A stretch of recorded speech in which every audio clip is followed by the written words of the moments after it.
Let's open up. We're gonna start talking. Is C actually used anymore? Like if I were to go get a job, is there any chance that I would be using C if it wasn't just anything with Linux?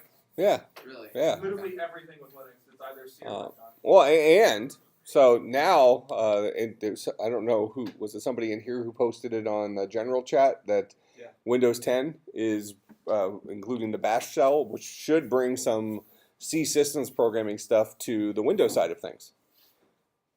Writing stuff from the command line and that type of stuff. It might be C# based because that's where things get a little. What's this? What did he say?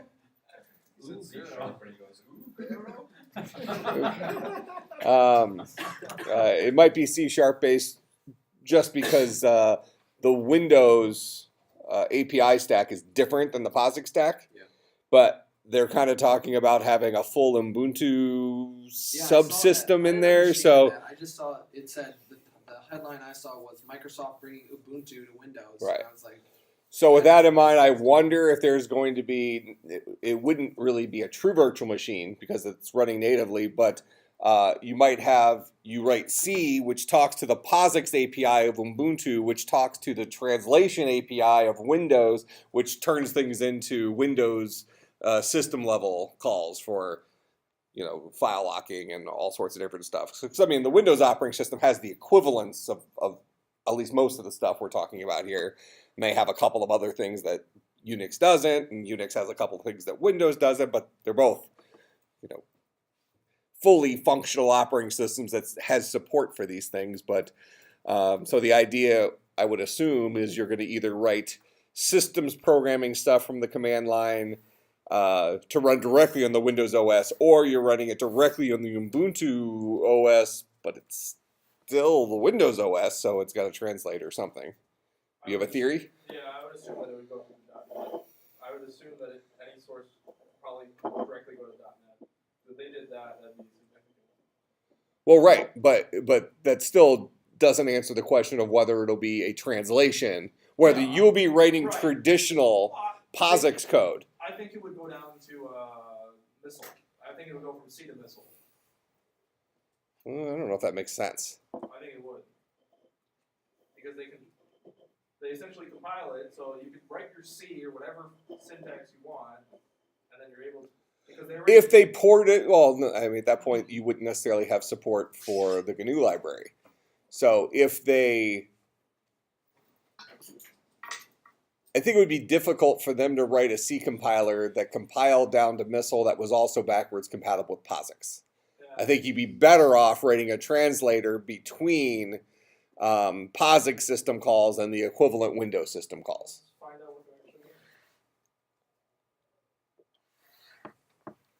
Funny enough, this is actually completely related to this class. It is actually a very legitimate systems programming. It's when I was reading on the article, they indicated that it was to help with Windows-based developer people, but and maybe Haxton can, because you're doing a bunch of Windows stuff. Yeah. Have you ever found a need to do command line? Well, you got PowerShell. Okay, but PowerShell is by far, and you can write PowerShell scripts that are anything that you need to do command line. You can write PowerShell script for. Sure, but have you felt a need for the Bash shell? No, not. Or is it just maybe if it became available, it would be more widely. It would become universal across multiple platforms. Right, and that skill set would be easier translated. Isn't that kind of anti the Microsoft way? Because now Microsoft's going a lot open source and kind of very, very in a different way recently. Active desperation. I think. Right, Chastity. After Ballmer got out. Was the Chastity name in here? Was that from this class? That looked Chris Palms. It looks like Chris Porns. See, those are photos. I think you gave it to him. Was that in here, or was that a different class? Well, I think the origin of the name is from the other class, but I think you gave him the name in this class. native. It's all native. The bash is going to be native. Oh, we're talking about something different Yeah, now. I know. we want to know where his nickname came from. It came from me, but I'm trying to decide which class. No, because remember it had to do with bears, and the bears were the Vietnamese bears, which we were talking about on. No, he just referenced it. Yeah, it was. I have no idea. Something about chastity. And Yes, I was walking in the other There day. was a beeping outside, and you came into this class and said, Oh. your chastity belt's going on." Right. So that's where he got his nickname. That makes some sense.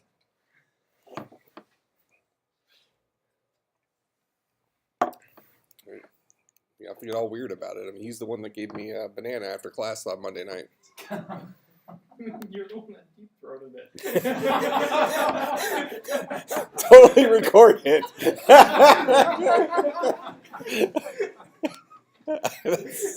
It's just how I eat bananas. I don't know why you have to make it weird. I hate you people. That's just how I eat bananas. No chewing, no breathing. Take it like a pill.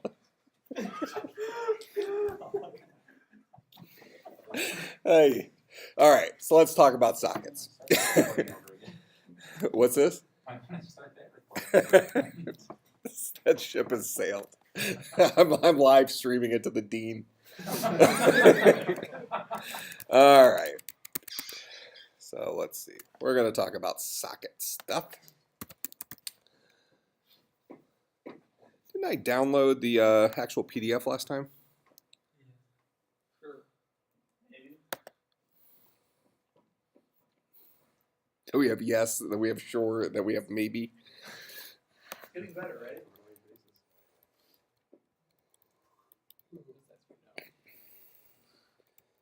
All right. So that's. Oh, wasn't it the sockets like almost all the way near the end? I don't think it's, yeah, that was definitely it, that last slide. What? Nothing. Yeah, here. Here's stream sockets. All right, sockets. Good enough. So, Great bullet point. who? Great bullet point. Big topic. Well, I mean, I don't know if that's untrue though. So this is most applicable to our world today, right? So when up to this point, we've mostly talked about how do processes talk to each other on an individual system. Well, that's not how applications work anymore. I mean, take a video game for example. Are there even games anymore that aren't network available or network, I guess, reliant that are worth playing? I mean, not really. Well, maybe the games you play. What games are you playing? Game? What do you mean games? That's pretty true. What do you mean games with story? So like Call of Duty has no campaign anymore. It's only. Oh, fine. So multiplayer. but this argument can go two different directions. So name a modern game that has a story. So I can agree with you that the online games become much more about competing with other people than the game itself. Fair enough. But are there modern games that don't follow that model? Yeah. Smash Bros. That's a good one. Smash Bros is all about online. What are you talking about? It's all about playing with other people. All right. So Fallout 4 doesn't have any Assassin's online Creed, component. maybe. Trying to think. Fallout has no online components. I stopped playing once I ran out of power in my first suit and gave up. That's why My you fir- do first- mods and then you don't have to worry My about first robo suit that I was just running around my underwear and I couldn't survive any attacks.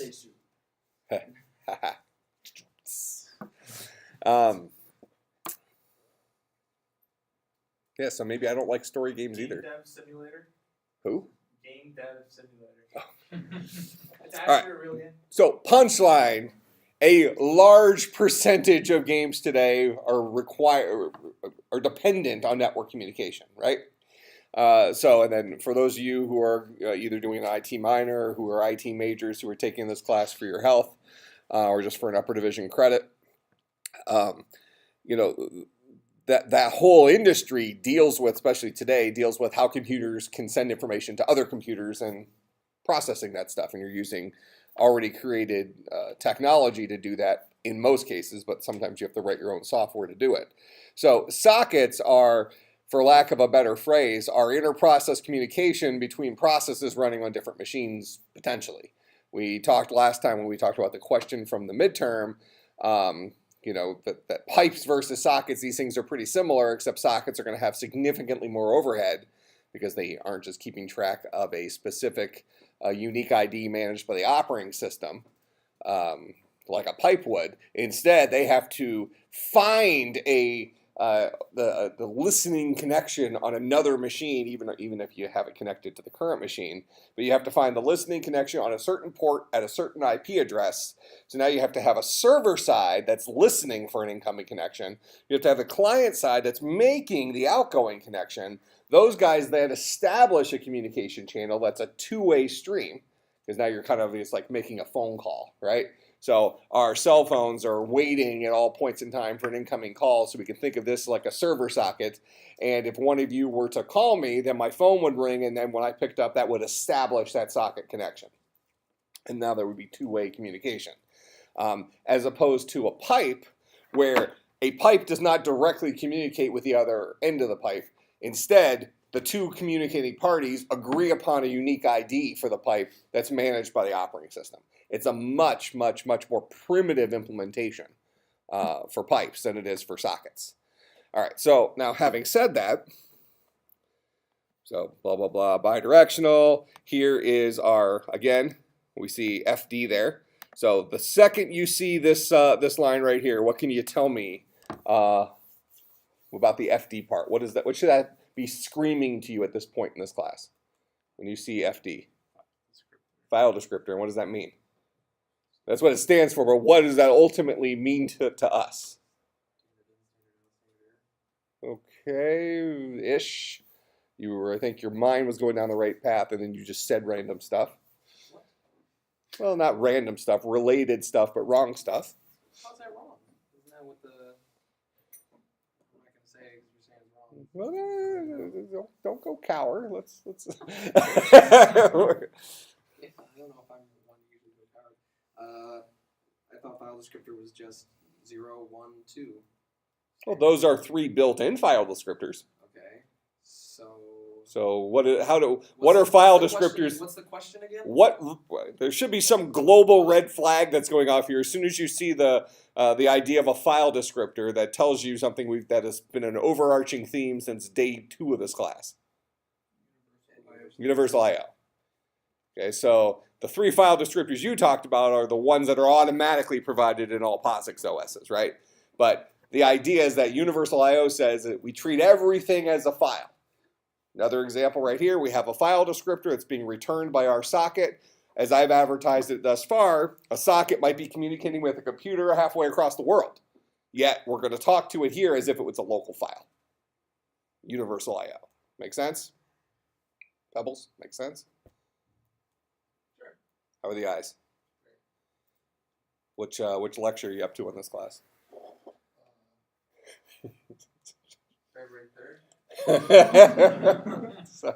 so like a solid month behind. That's February. Oh yeah, 2 months. It's all. Oh my gosh, Friday's April Fool's, isn't it? Yeah. Ooh. We'll have to have a. We'll see what happens then. Are you going to clear shoot that day?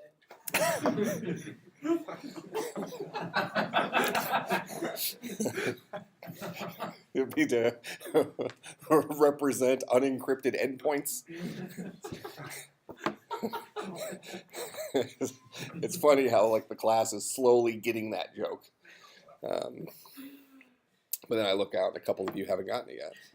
All right, so in any case, just like any of our other inter-process communications, we're dealing with this using Universal I/O. So each socket exists in a domain. So this deals with how we are dealing, how we're actually doing the communication. So we can do this by address, so an IP address. We can have processes on a single host dealing with the local loopback device, or just saying local host and then giving it a port number. So we talked a little bit about ports last time. All right, so common socket domains, we can either have it just as the Unix domain. So this is across a single host, one computer. All right, so this is going to leverage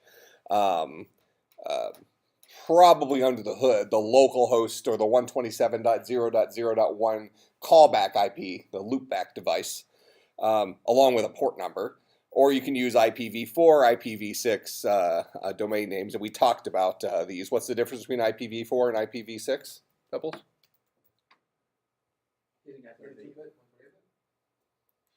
Who? Oh, he was reading what's on the. What's the big picture? What's the difference?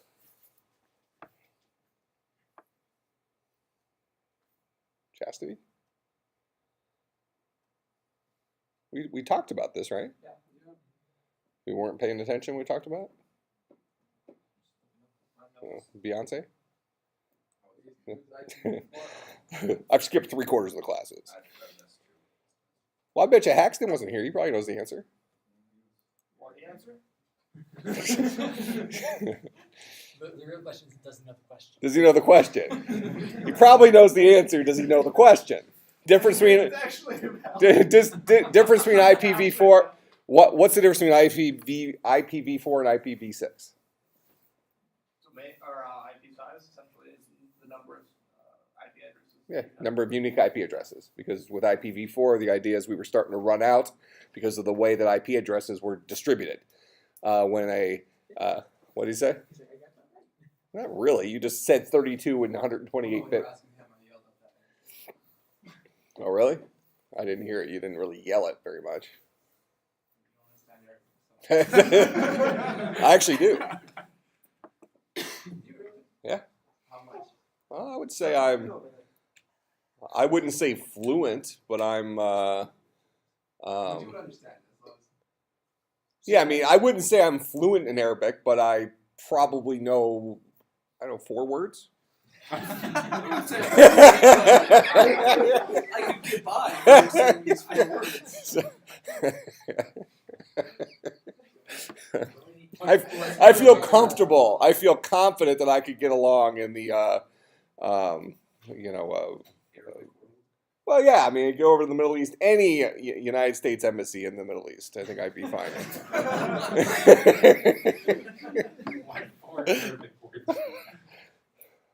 Well, I mean, you're not. It's hard to make some of those sounds with my tongue. They're mostly clicking noises and snorts. Confusing as Swahili. Oh, it's the same thing, isn't it? But Jewish and they're almost very similar languages. Really? Hebrew, I don't think Hebrew and Arabic, very close language. I would say Hebrew too. Yeah, see, I know some Hebrew. Actually, I know quite a bit of Hebrew. No, that one's legit. Almost fluent. No, that was legit. I did bar mitzvah studying. I mean, Sounds like a blast. Why do you think I converted? That plus the bacon, it was a done deal. You don't have bar mitzvahs in your culture, do you? Well, no, I mean, you have like the equivalent. Yeah, I think what's the bar mitzvah? It's like you're supposed to when you become a man or something. I don't think you get presents in cash. They just take you with a pistol and send you out. Well, he said it's just rocks. You just throw rocks over the wall. Yeah. Like, okay. All right, so then we have 2 different types of sockets. So, we have the domain for a socket, meaning where are we communicating? Are we communicating over the internet using one of the 2 IP address standards? Really, today IPv4 is still the standard. IPv6 is kind of there in the when we need it, it's kind of there. But in the big scheme of things, we're not really using it commonly at this point. Or are we just communicating locally on the machine? Let me ask you this as a follow-up from what we talked about last time. Why would we ever use a socket based on what you know right now locally on a Unix machine for 2 processes to communicate with each other as opposed to using a pipe? Why would we ever use a socket on the Unix domain, which says we're just talking to 2 processes on the same machine, as opposed to using a pipe? We already said that a socket has additional overhead, right? And there's extra. It's more expensive to establish a socket communication. Why might we use sockets based on what we know right now on a between two processes on the same machine? Data communication is bidirectional. Okay, so and it is for a named socket, a named pipe as well. We talked about it last time. But certainly, a named pipe has more overhead than an unnamed pipe. So now we're starting to say, okay, well, if we're doing socket stuff and sometimes we're talking to things on the same machine, maybe we just keep everything inside of a single socket library for doing communication instead of using pipes for some things and sockets for other things. But two-way communication could be accomplished through named pipes. Why else?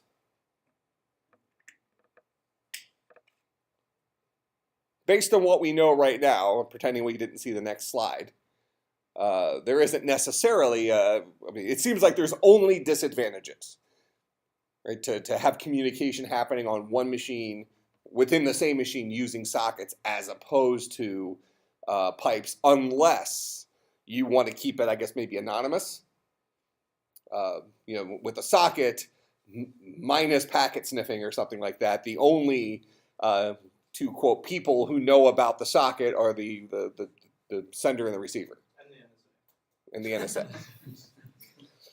I had a student earlier today show me, also I guess related to this class to an extent. So you guys have been following this whole stuff, or the stuff with Apple refusing to help the NSA break into the iPhone. FBI. You're talking about the thing where the FBI makes the iPhone useless when they spill a cup of water on it or something. Yeah, well, they tried to sue Apple to was it the FBI? Or was Yes, the FBI. Okay. There was a joke article. Okay. Well, there's the student was showing me a hack where you can get into somebody's phone, and I think they fixed it in 9.3, the newest. But another student had 9.2, and guy had a lock screen, got right into his phone, took 2 seconds. And you ask Siri what time it is, and Siri opens up the clock. And then from there you can click on share or something like that, and ultimately by going through 2 different screens, you can share through Messenger and then hit cancel. Now you're just in the phone. You're as if you logged in.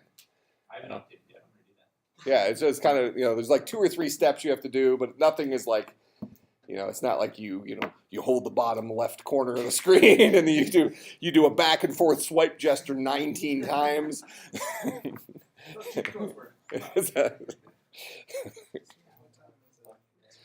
Yeah, up, down, left, right, A, B, start, Contra, and Vince. Actually, did you guys ever play Contra? Or you just know of that joke? Or know of that cheat code? Well, that's just how pretty much all cheat codes were for They weren't that same cheat code though, it wasn't? Konami does it. Oh, that was the Konami overall cheat code for all their... Up, down, left, right. Yeah, that was invincibility on Contra. No, that was 30 lives in Contra. I don't know. Was it 30 lives? Oh. Was it really? Yeah. Oh, I was too busy focusing on the storyline.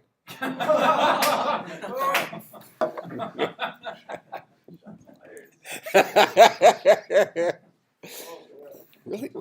You guys weren't alive when Contra was out. Did you play it on an emulator or something? No, I have an NES and I have Contra. No, he legally owns the game. Gosh. He's right. I mean, he is old. What year did Contra come out? 93, 87. Yeah, nobody, well, I played it. minus me, nobody was alive in 87 in here, right? Are any of you live in 97? It's hold on, we'll just go a decade at a time until we start bumping into heartbeats. You're probably going to have to go to yesterday to get to a lot of us. We're all born yesterday. I think we all got it. It just wasn't funny. No, I didn't get it at first because it was kind of stupid. It's terrible, dude. Chastity still doesn't get it. There's something weird going on with your. Is that on purpose? I don't know what was going on. It's like a It was good. a mohawk thing, right? Yeah, then But I it's hit no the- longer centered. You realize this? Yeah, I hit the wind outside and it just went like Do you moose it and stuff, or is this it? Is this a thing. I mean, was it like you moosed it up to that and then it? He takes They the call it water and moose, that's right? What it looks like. Don't they call it moose? The stick, make your hair stick stuff. I think Hair moose is like the naturally specific conforms kind to of that it. shape. Oh, is it? Yeah. Yeah, I'm not up on my hair care products. So Really? yeah. Surprising. Yeah, the fact that I have hair is it's a touchy subject for me. I want this kind of go away. I got to cut this again. This is getting a little shaggy. this, It's is, Justin Bieber up there. this is ridiculous.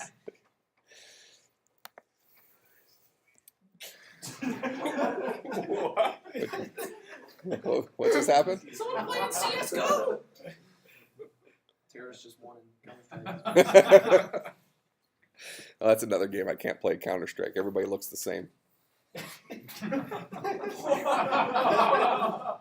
Yeah. Any of those games where you can actually harm your own team members, and You don't have that kind of self-control. I just can't follow it enough. It's all a blur. I just have to fire randomly. Seriously, it's like it's overwhelming for me.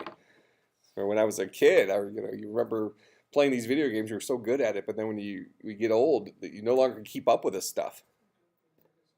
So it's like, I don't know, messed up. I mean, are any of you like terrible at first-person shooters, or like is that like at your age? That's what everyone's good at. That's the genre of games. Like I'm good at RPGs. No, most people are just average at it, and because everybody's average at it, Yeah, I'm nowhere everybody near gets a average. real pro in CS:GO. It's disgusting. I'm nowhere near average at it. I am terrible. I mean, I'm kind of because I say funny stuff. I'm kind of fun to play those games with, and if you're like in a computer lab or something. But usually, you have to come and shoot me so I get a new weapon with you. All right. So, anyways, we're on this slide. We were talking about why you might choose sockets, right? Okay. Well, we have two different types of sockets. We have stream sockets. We have datagram sockets. All right. What happened over there? What's the phrasing? Did I have phrasing? No. When you said that you're good at RPGs. I am good at RPG. Is that bad? He said only when the bot plays for you. Well, I'm actually pretty good at configuring bots too. But I am good at RPGs. It's just not worth my time to play RPGs. I asked you like how to heal. It was some time ago, but you're like, oh, I have no idea. The bot just doesn't. Right. I'm very confident I can learn to heal in WoW. I don't think that's like a major ordeal, but I don't feel any sort of confidence, and I'm going to learn how to do headshots in any first-person shooter. Unless maybe I can. Some of them have like grenade launchers where it's like mass explosions, right? I might be able to kill one person with that. It's just terrible. Or you could just like throw the tomahawk across the map. I probably couldn't. Go for those Eventually you'll RNG get kills it. every time. Every game, you brute force. Keep trying. I really doubt it. I'm just so bad at those games. Buy an aimbot. I'm old. You bar. This is what It it aims is. for you, and all you have to do is click the mouse. All right, so stream sockets versus datagram sockets. You guys have read about these. What's the difference between these two guys? Stream is fire and forget. Oh, I thought that was Datagram. Oh, is it? It's Datagram. Okay, yeah. Okay. Stream is so datagram makes no guarantee that it arrives. Stream is governed by TCP/IP, assuming that's the network you're transmitting over. Where if you're using IPv4 or IPv6, you will be transferring over TCP/IP. All right. We also have sequential packets. Nobody uses those. All right. So these are agnostic to TCP/IP. They no longer. TCP/IP allows for sockets to technically arrive out of order, but guarantees that they will be in order. So it reassembles them correctly. So the TCP/IP protocol has error detection and recovery built into it. Sequential packets just say, they're going to arrive in the right order, trust us. Nobody uses them, so pretend like they don't exist. All right, so stream sockets. So we deal with this as a byte stream, and that works out pretty well with our universal I/O because we're already used to dealing with stuff as byte streams. So connection oriented, whatever. So like a two-way phone call. We talked about phone calls earlier today. Well, actually, a two-way phone call maybe isn't the best example for a socket stream. It is two-way communication, but a socket stream does guarantee the delivery of the data since it's over TCP/IP. Reliable is the real thing. So reliable data arrives intact or not at all. TCP/IP would guarantee it would eventually arrive if it could potentially arrive. Okay, so it would be a blocking type thing. Intact means it's in order and it's unduplicated. Again, this is not necessarily a feature of sockets as much as it is the domain in which the communication is traveled over. And then this is TCP protocol. So that's the governing body of a stream socket that guarantees the stuff is in order and all that crap. All right. So datagram sockets. So these are message oriented. So sending something that somebody else should receive. It's connectionless. You don't actually establish a connection and maintain an open connection. This is going to be more like when you look up in the sky and see the plane flying by with the do they do that very much anymore? Or just at the beach? Like the billboards, the planes dragging the signs? I've never seen that. You've never. I've seen it. They do them a lot. I think it's at big events though. For the most part. Oh, really? They do it constantly in Florida. Yeah. I've only seen it on camera. Is it like normal Family Guy, or is there an Arabic version of Family Guy? That's called real life.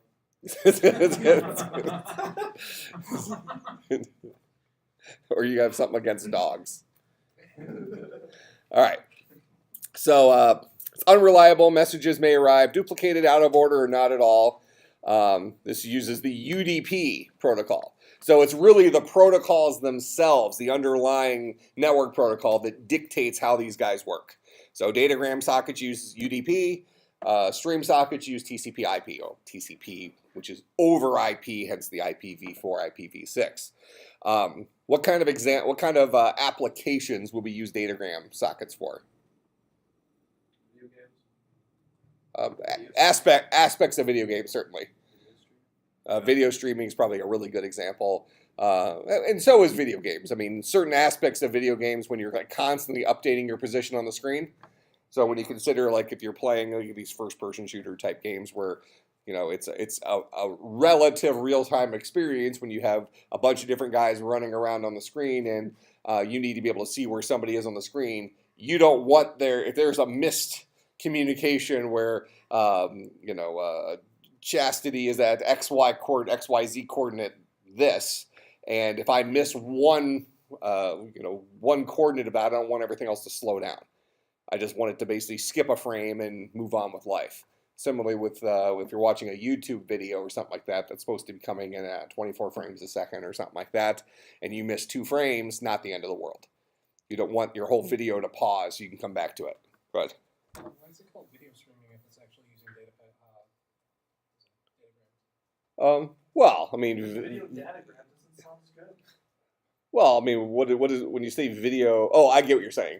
Why do they call it video streaming? Okay, because it's coming. That would imply it's coming over a stream socket. Yeah. Okay. Well, I mean, it still is video streaming. Instead of requiring you to download the entire video at once, you're streaming the contents of the video over the web. So that the use of the word streaming is not related to the socket. The use of the word streaming deals with that you're downloading the video in pieces, smaller chunks. And the idea of the datagram says that you might not get all of those pieces, but hopefully you get enough of them that it looks like something, I guess, reasonable. Okay, so both of these have real uses. Now, having said that, why wouldn't we? Well, we just kind of answered this, but let's ask it again just for clarity. Why wouldn't we always use TCP-based sockets, stream sockets? They seem like they're better, right? Okay, because they have guaranteed data delivery, all this other stuff. But this gets back to our idea of blocking versus non-blocking communication. is blocking versus non-blocking, is one of them always better than the other? Sometimes we have to block because we can't move on with the next piece of information until we have an answer. Or sometimes we don't have something else we can work on in the background. But sometimes non-blocking communication allows something to happen passively while we're moving on with life, and then we move back in. So if we're trying to connect a bunch of dots here, so we're going to say blocking communication is related to synchronous communication. Non-blocking communication is related to asynchronous communication. So these are kind of the same thing.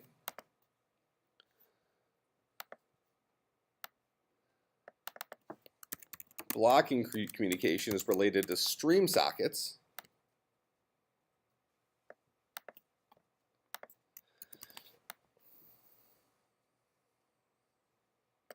Non-blocking, or datagram, sockets. What design pattern is related to our non-blocking communication?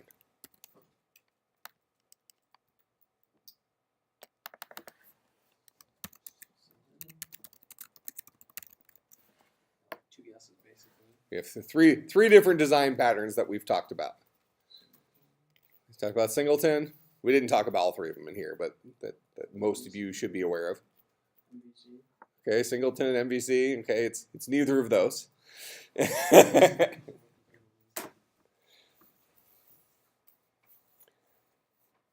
How do we handle non-blocking or asynchronous communication?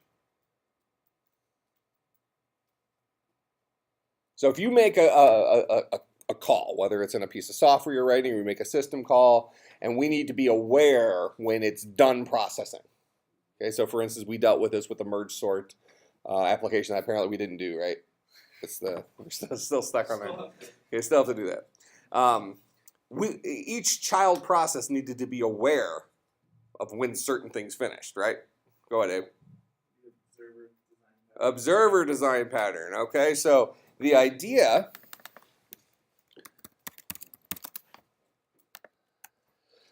the observer design pattern says it's a good idea for us to not stand around waiting for an event to occur. Rather, let's move on with life, do something else, and then be notified when the event we're interested in has occurred. All right, so this guy is related to the observer design pattern.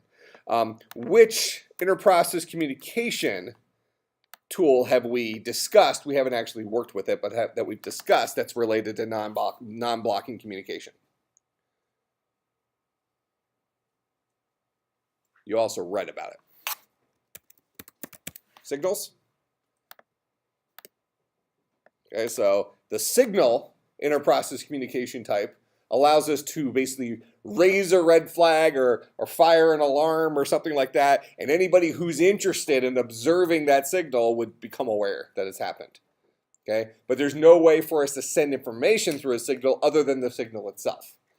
So, you know, what is it? If we're going to go back to our storytelling time, when old time wars, when they flew the white flag, what did that mean?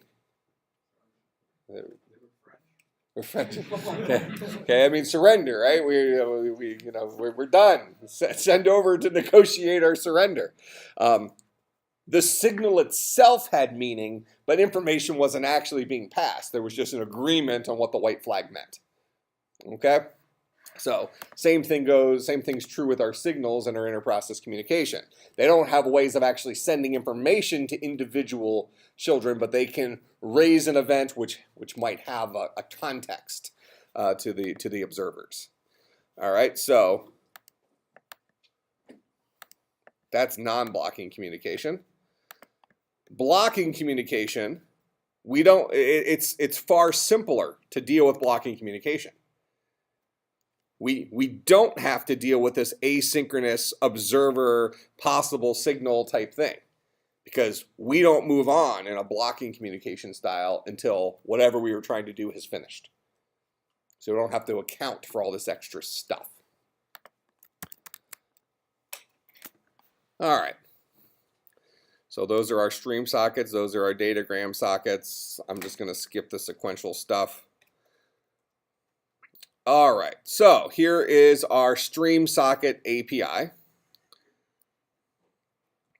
So I mentioned earlier that we needed both a client and a server. So we have this idea of a passive socket and an active socket. When I say a server, when it uses the phrase server as a passive socket, what does that mean? Remember earlier I mentioned that you can think of socket communication as kind of being like our cell phones. So right now, all of our phones are, assuming your phone is on, is in kind of passive socket mode. What does that mean?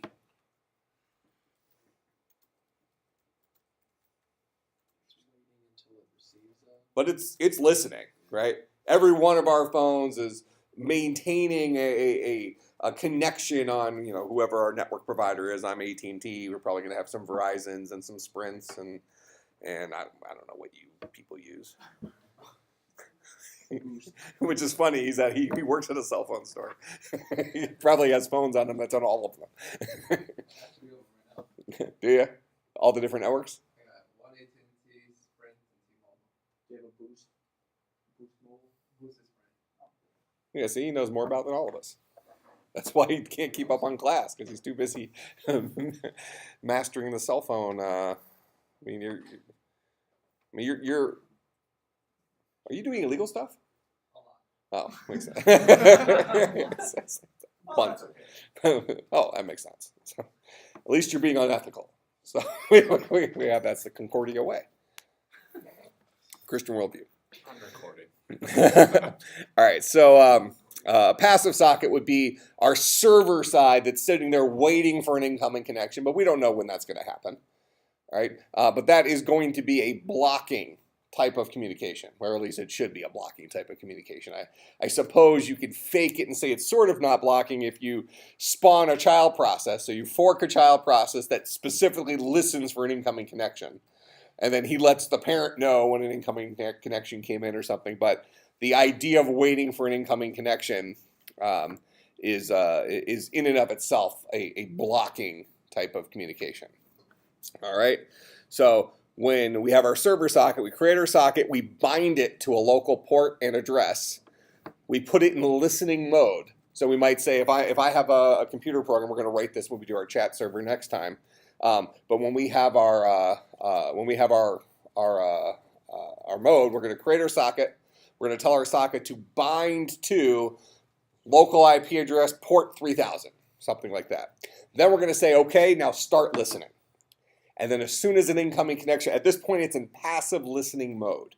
And as soon as an incoming connection comes in, it accepts, which births a socket communication, a stream socket. Okay, that's the two-way communication between whoever was listening and the person, the client who connected. So on the client side, we create a socket connection and then we connect. Okay, which fires this accept. From that point in time, this is universal I/O, reads and writes. So everything down here is standard I/O as if we were talking to files. Make some sense? All right, so on Friday, we're going to start a chat server, and then over the weekend, you will finish the chat server. You don't think so?